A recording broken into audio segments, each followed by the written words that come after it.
Onion ரசத்துக்கு தேவையான பொருட்கள்: உப்பு, மஞ்சத்தூள், ரசப்பொடி, தனியா பொடி, பெருங்காயம். சுண்டைக்காய் அளவு பொடி, மஞ்சப்பொடி, ரசப்பொடி, தனியாத்தூள், உப்பு,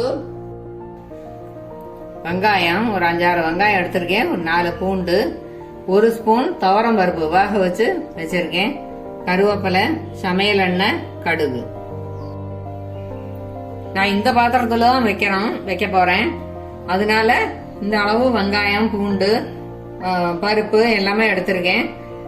அது இப்ப பெரிய பாத்திரத்துல வைக்கிறதுனா அதுக்கு தகுந்த மாதிரி கொஞ்சம் அதிகமா எடுத்துக்கணும். பெருங்காயத்தூள் நிறைய அடுப்புல வச்சு அடுப்பை பத்த வச்சுக்கலாம்.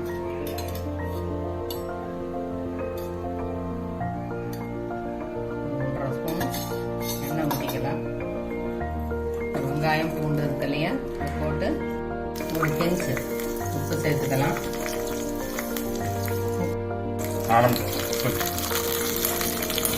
உப்பு சேர்த்தா சீக்கிரமா வதங்கும்.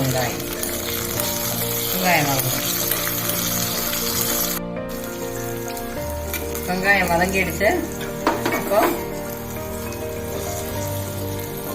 வெங்காயத்தை போட்டு இந்த மிக்சியில் ட்ரான்ஸ்ஃபர் பண்ணி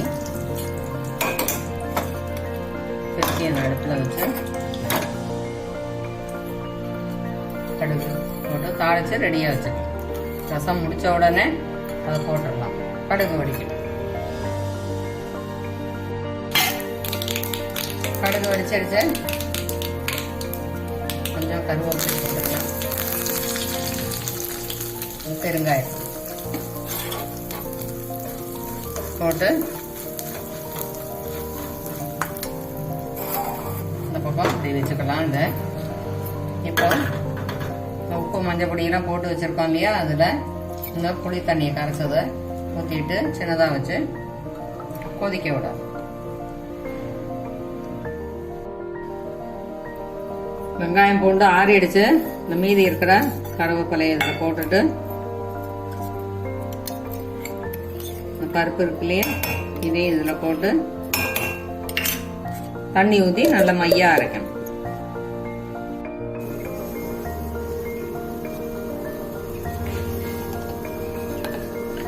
நல்லா கொதிச்சிடுச்சு. அடுப்பை சின்னதாக வச்சு அரைச்சதை இதில் ஊற்றிடுவோம்.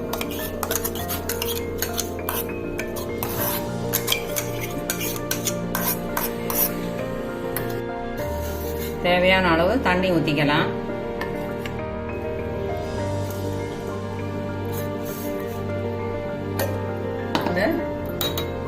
ஒரு கொதி வர்றது வரைக்கும்